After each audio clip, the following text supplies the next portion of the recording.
Bonjour à tous. Le texte de ce matin, 8 novembre 2024, se trouve dans Jérémie 13, verset 1 à 5 qui nous dit: Voici ce qu'a dit Jéhovah, va acheter une ceinture de lin et attache-la autour de ta taille, mais ne la mouille pas. Donc, j'ai été acheter une ceinture, comme Jéhovah me l'avait demandé, et je l'ai attachée autour de ma taille. Puis Jéhovah m'a parlé une deuxième fois. Il m'a dit: Prends ta ceinture que tu as mis autour de ta taille, rends-toi au bord de l'Euphrate. Là-bas, tu la cacheras dans une fente d'un rocher. Je me suis donc rendu au bord de l'Euphrate et j'ai caché la ceinture comme Jéhovah me l'avait demandé. Bien-aimé en Christ Jésus, le prophète Jérémie reçoit un ordre d'aller acheter une ceinture lin, pas n'importe lequel. Il ne faut pas qu'elle soit mouillée.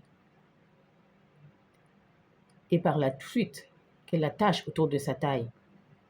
Jéhovah lui avait indiqué cela. Bien-aimé en Christ Jésus, cette ceinture représente la pureté de l'un et l'autre.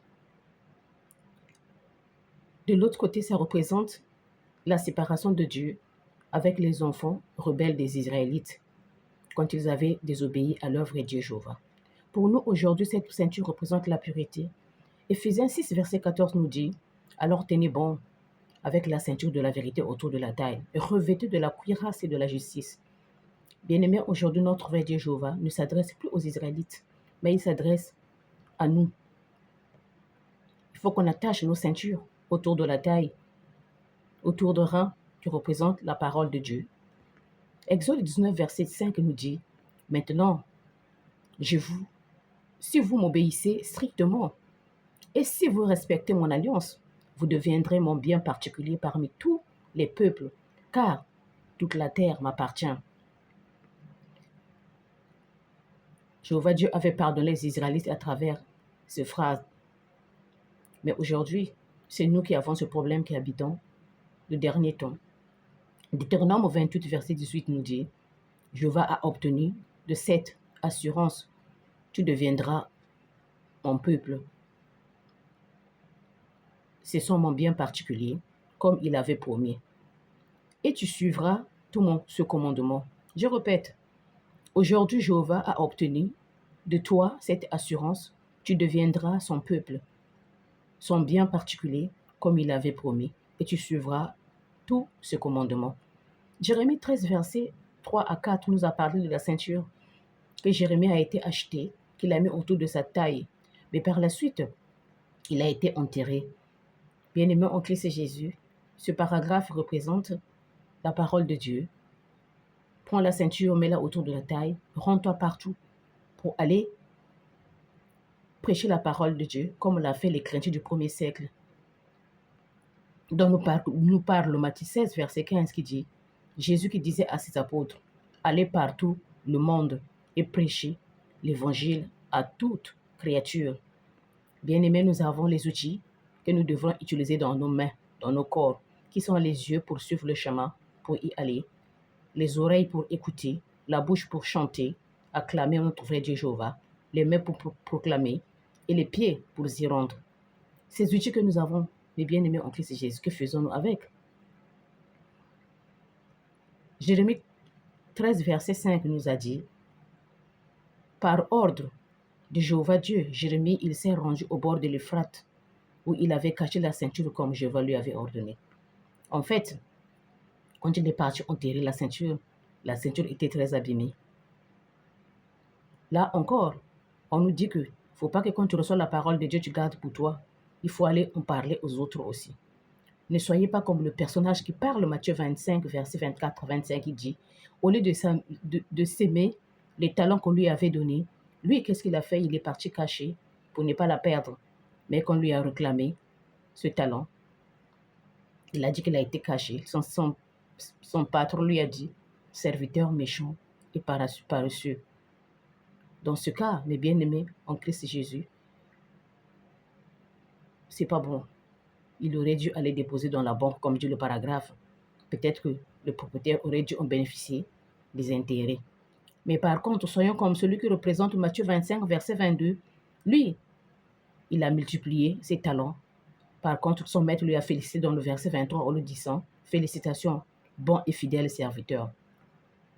Une fois de plus, bien-aimé en Christ Jésus, Jéhovah nous appelle. C'est notre papa. Prenons notre bouclier, emmenons-la partout où nous allions. C'est nos hameçons. Promenons-nous avec tous nos hameçons et nos filets en main. Peut-être sur le chemin, on va rencontrer le poisson ou les mardeaux pour pêcher. Ce n'est pas le poisson que nous allons pêcher, mais plutôt les âmes. Bien-aimés en Christ Jésus, Dieu aime tant son monde, il nous aime tous. Dieu nous aime tous. Notre Dieu, il est là-haut. Il n'oublie personne. Il veut que tous soient sauvés. Maintenant, si tu es d'accord avec moi, viens et suis-moi. Nous allons prier. Notre Dieu Jéhovah, ce matin, nous te disons merci parce que grâce à toi, on est encore debout. Jérémie 13, versets 1 à 5 nous a éduqués afin que nous ne subissions pas le même problème qu'avaient subi les Israélites dans leur époque du 1er siècle.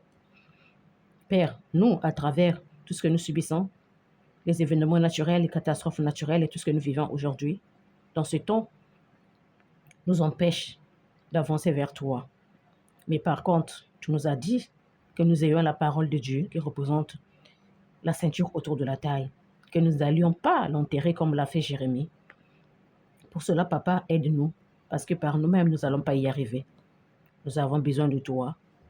Nous avons besoin de ton amour. Nous avons besoin que tu nous pousses toi-même, parce que nous avons péché contre toi. Parce que tu nous as dit que nous ne méritons pas nos fautes. Tu ne regardes pas nos fautes. Et tu vas racheter nos vies de la fosse. Raison pour laquelle, Papa, nous avons confiance que par Christ Jésus-Christ, tu ne compteras pas nos transgressions. Mais par contre, pour cela, continue par nous sanctifier nos esprits, protéger nos âmes et nettoyer nos cœurs et corps qui sont sales au-devant de toi par le sang de ton Fils Christ Jésus. Et par la suite, accorde-nous ton Esprit Saint pour que nous apprenions à te craindre et agir selon ta justice et ta droiture, afin que nous puissions obtenir la faveur de ta miséricorde et ta compassion au nom de Christ Jésus. Nous voulons obtenir ton amour en abondance pour que le stress et l'angoisse ne nous accablent plus, qui deviennent notre quotidien. Bénis ton peuple qui est sur toute la terre entière, qui sont en train de souffrir à cause des maladies. Guéris-nous, protège-nous, sauve-nous. Tout ce que nous subissons, Papa, tu sais tout. S'il te plaît, toi qui es dans les cieux, que ton nom soit sanctifié sur chacun de nous, sur toute la terre entière habitée. S'il te plaît, si cette prière te convient, c'est entre les mains de ton Fils Christ Jésus que nous la mettons. Tous nous disons Amen, Amen, Amen, Amen.